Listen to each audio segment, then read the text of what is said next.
বলেছিলেন, ইয়া রাসূলুল্লাহ, ইয়া হাবিবাল্লাহ, আপনার নাতিরা কে কি রং চায় সেই রংটা আপনি করে দিতে হবে। আমার নবী বলেছিলেন, কেমনি হবে? আমার নবীজিকে বলছেন, ইয়া রাসূলুল্লাহ, ইয়া হাবিবাল্লাহ, আপনি তো গায়বের সংবাদদাতা, আপনার গোলাম আমি এসেছি, আমি কি করে বলি? তবে আপনার সব জানা আছে, শুধুমাত্র আপনার নওয়াসাদেরকে জিজ্ঞেস করেন কে কি রং চাই। এই পানি, বালতিতে যে পানি আছে, এই পানির মধ্যে কাপড়টাকে ডুবাবেন, কোন কেতাবে পাওয়া যায়, শুধু পানি নিয়ে একটু ছিটা দিবেন, যে যে রং চাইবে সেই সঙ্গে সঙ্গে সঙ্গে রঙে যাবে। আমার নবী বলেছিলেন, ও হাসান নানু ভাই, বলো বলো বলো তুমি কি রং নিবে, কোন রং চাই তোমার? হযরত ইমাম হাসান বলেছিলেন, ইয়া রাসূলুল্লাহ, ইয়া হাবিবাল্লাহ, নানা গো,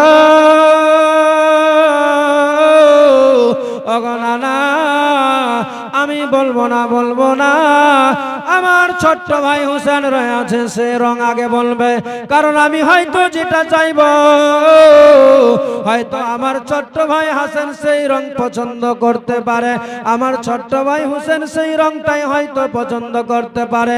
না না, আমি বলবো না, আগে আমার ছোট্ট ভাই হোসেন বলবে। নবী আমার বলেন, নানু ভাই হোসেন, বলো বলো বলো নানু ভাই তুমি কি রং নিবে? বলে, ইয়া রাসূলুল্লাহ, ইয়া হাবিবাল্লাহ, নবী গো, আমি বলবো কেমনি করে? আমার বড় দাদা থাকতে এ মুসলমান বুঝিয়ে দিল পৃথিবীর মানুষকে ভাই ভাই সম্পর্ক কেমন থাকা দরকার আছে। এ বেরাদার, আজ আমরা পৃথিবীতে বসবাস করতে গিয়ে এক শতক এক চুল হয়তো একটু জায়গার জন্য ভাই ভাই মারামারি কাটাকাটি হয়।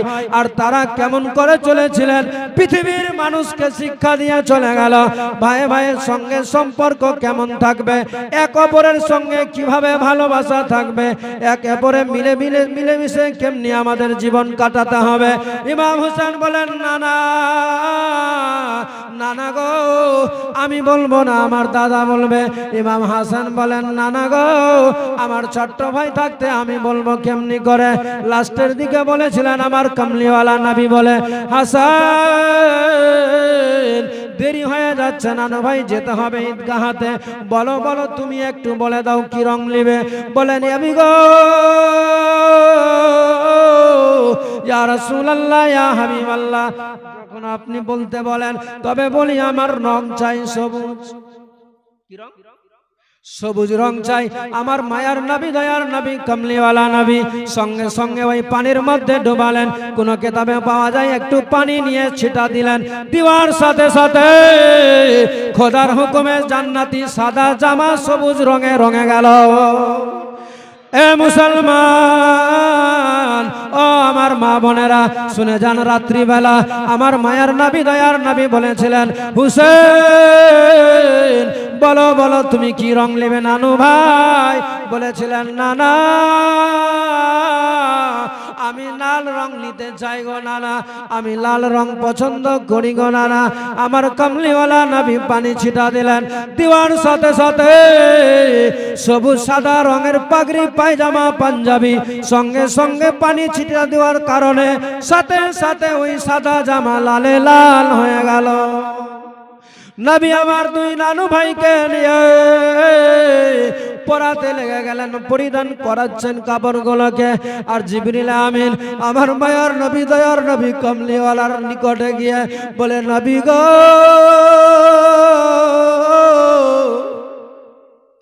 ইয়া রাসূলুল্লাহ, ইয়া হাবিবাল্লাহ, নবী গো, আজকে যে আপনার নামাসারা যে রংগুলো পছন্দ করেছে, জানেন এই রংগুলো কেন পছন্দ করে নিল? আমার নবী বলে, বলো বলো জিবরিল কি বলতে চাও তুমি? বলে, ইয়া রাসূলুল্লাহ, ইয়া হাবিবাল্লাহ, নবী গো, আপনার নামাসা, আপনার নামাসা, আপনার জানের জান হাসান যেই হাসানকে আপনি এত ভালোবেসেছেন সেই হাসানকে আপনার কিছু দুষ্ট উম্মতিরা পৃথিবীতে থাকবে, তারা অর্থের লোভে আপনার কলেমা পড়ার পরেও তারা পিছ দিয়ে তাকে দুনিয়া থেকে বিদায় করে দিবে। আমার নবী শোনার সাথে সাথে যেন কাতর হয়ে গেলেন। বেরাদার, আমার মায়ের নবী, দয়ার নবী, কমলিওয়ালা নবী হাসানকে কাপড় পরিয়েছে। সেই সময় জিবরিল আমিন বলে, ইয়া রাসূলুল্লাহ, ইয়া হাবিবাল্লাহ, নবী গো, আপনার যেই হোসেনকে আজকে এই লাল রংটাকে পরাচ্ছেন গো নবী, ইয়া রাসূলুল্লাহ, ইয়া হাবিবাল্লাহ, নবী গো, এই লাল রংটা যে পড়েছে আজকে একটা এই রঙের মধ্যে বিশাল রহস্য রয়েছে। আমার নবীর সামনে বলেন, নবী গো, আজকে এই জন্য এই লাল রংটা পছন্দ করে নিল। আপনার পৃথিবীতে আপনার উম্মত উম্মতিরা থাকবে, তারাও কলমা পড়বে, তারাও নামাজ আদায় করবে, তারাও সবকিছু করবে, তাদের দিকেও নামাজ হবে, আজান হবে, তারাও আপনার কলমা পড়বে, তারাও কলমা পড়বে, তারাও কোরআন তেলাওয়াত করবে। কিন্তু নবী গো, তারপরেও আপনার নামাজ আগে আপনার নাতিকে, যেই নাতিকে কত শত শতবার আপনি মুখে চুম্বন দিয়েছেন, গলায় চুম্বন দিয়েছেন, যে নাতিকে আপনি নামাজের হালাতে কাঁধে নিয়েছেন, আপনি ওই নামাজের জন্য সিজদাকে লম্বা করে দিয়েছেন, ৭২ বার পাঠ করতে হয়েছে। ইয়া রাসূলুল্লাহ, নবী গো, আপনার এই নাতিকে আপনার কিছু দুষ্ট উম্মতি কলমা পড়ার পরেও তারা কারবালার ময়দানে অর্থের লোভে, টাকার কারণে, খেলাপতি পাওয়ার জন্য তারা আপনার নামাজের প্রেম ভালোবাসা সবকিছু ভুলে গিয়ে তার সিনার উপরে চড়ে তার গলার মধ্যে ছুরি চালিয়ে দিবে। নবী গো, তার উপরে বর্ষা চালাবে, বললাম চালাবে, নেজা চালাবে, তীর অস্ত্র শস্ত্র দিয়ে ৭২ খানা তীর লেগে যাবে। ইয়া রাসূলুল্লাহ, আপনার নাওয়াসা দুটিকে এইভাবে সাজা দিবে তারা। আমার নবীর চোখ দিয়ে টস টস করে শুধু পানি বয়ে যায়। আমার নবীর চোখে পানি দেখে নবীর বেটি ফাতেমা খাতুনে জান্নাত বলেছিলেন, নবী গো, ইয়া রাসূলুল্লাহ, ইয়া হাবিবাল্লাহ, আপনি তো এক্ষুনি মুচকি মুচকি হাসছেন, নবী গো, আপনার চোখে কেন আবার পানি কাঁদছেন কেন আপনি? আমার মায়ার নবী, দয়ার নবী বলেছিলেন, ফাতেমা মারে, তোমারে যদি বলি তুমি সহ্য করতে পারবে না কেন আব্বা? আমি কেন সহ্য করতে পারবো না? বলে, মারে, এত দুঃখজনক বিয়োগজনক ঘটনাকে কেমনি সহ্য করবে রে মা? আমার নবী শটে বুঝালেন, মারে, যে ইসলাম তোমার বাবা প্রচার করেছে, যে ইসলামকে প্রচার করতে গিয়ে তোমার আব্বাকে কত কষ্ট সহ্য করতে হয়েছে, যে ইসলামকে প্রচার করতে গিয়ে তোমার আব্বার মাথার উপরে কপালে পাথর লেগেছে, কপাল ফেটে গিয়েছে, যে তোমার পিতাকে নামাজ আদায় করতে গিয়ে উটের নাড়ি ভুঁড়ি চাপিয়ে দিয়েছে, মারে, সেই নবীর ইসলামকে প্রতিষ্ঠিত করার জন্য, সেই নবীর ইসলামকে জিন্দা করার জন্য আমার নাতিরা আল্লাহর রাহে নিজের জীবন দিয়ে দিবে।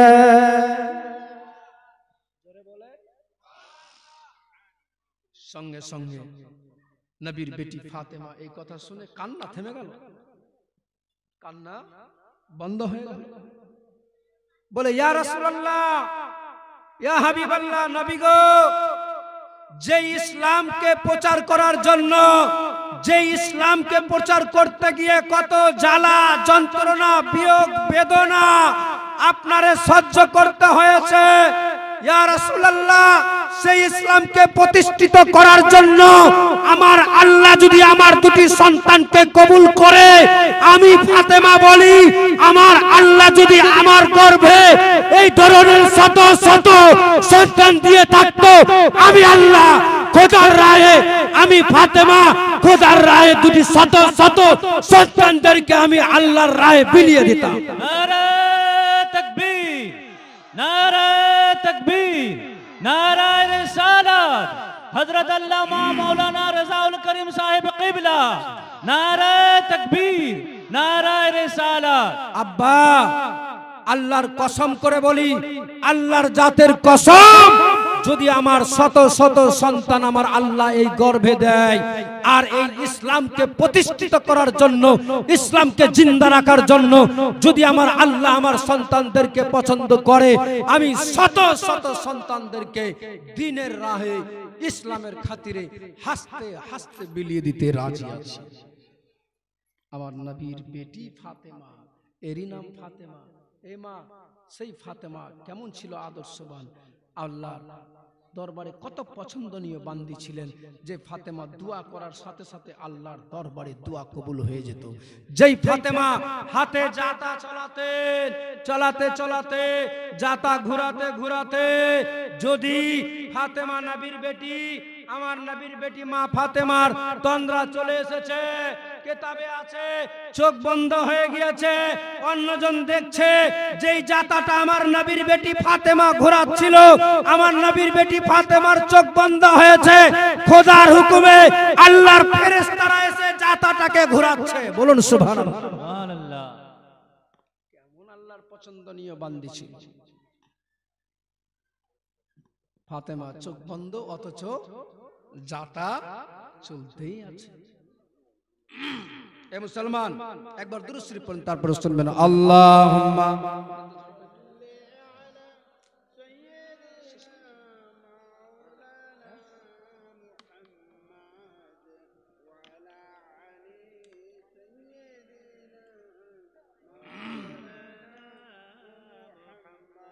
সাল্লাল্লাহু তাআলা আলাইহি ওয়াসাল্লাম।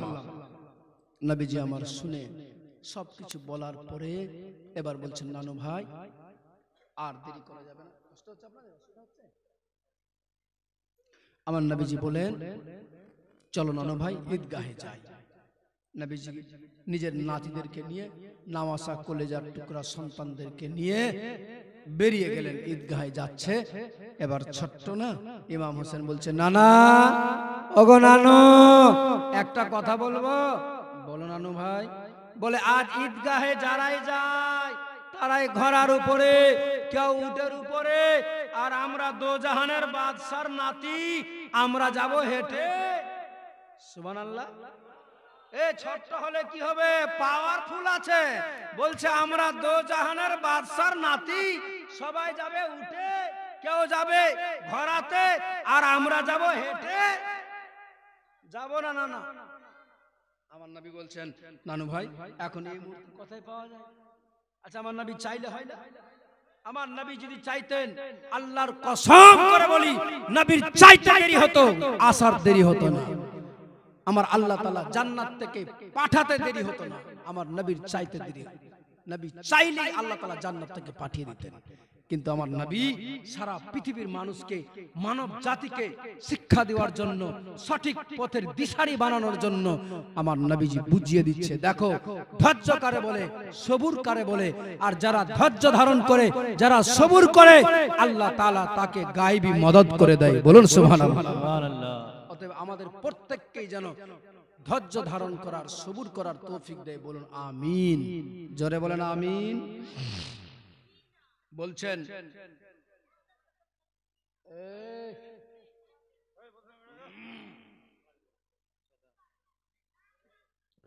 বাবা কথা বলবে না বাবু, পিছন দিকে কে আছে কথা বলছে। নবীজি আমার সেই সময় বলেন, নানু ভাই এখন কোথায় পাওয়া যাবে? বলছেন, না না, অত কিছু জানি না, ঈদগাহে যেতে গেলে লাগবে। আমার নবীজি সেই সময় নিজের কাঁধের উপরে চাপিয়ে নিলেন আর বলছে, নানু, নানু ভাই, আচ্ছা এখন যদি আমি তোমাদের জন্য মনে করো আমি ঘোড়া সেজে গেলাম, এইভাবে যে যাচ্ছ, অসুবিধা হবে? ইমাম হাসান তো কম বলে, কিন্তু হোসেন বলছে, না না নানু গো, ঠিক তো আছে না, যাওয়া যাচ্ছে, কিন্তু আসলে উটের উপরে চেপে ঘোড়ার উপরে চেপে যেসব পাওয়া যায়, যে সিস্টেম থাকে, তোমার ঘাড়ে চেপে কই পাচ্ছি সেই সিস্টেমকে? বলছে নানু কি চাইবো নানু ভাই, কি লাগবে? বলছে যারাই যাচ্ছে তারাই লাগাম ধরে টানে, আমি কি ধরবো? আমার নবী বলছে নানু ভাই চিন্তিত হয়েও না, আমার নবী কত ভালোবাসতেন নিজের নাতিদেরকে, যার জন্য আল্লাহ জান্নাতি নওজওয়ানদের সর্দার বানিয়ে দিয়েছে। এই জন্য আল্লাহ তাআলা জান্নাতের তাদেরকে মালিক বানিয়ে দিয়েছে। হুসেনের সেই দিওয়ানা হতে গেলে আল্লাহ তাআলা এমন রাজি হয়ে যাবে, আপনি জান্নাতের গেটে সেই হুসেন কে পাবেন।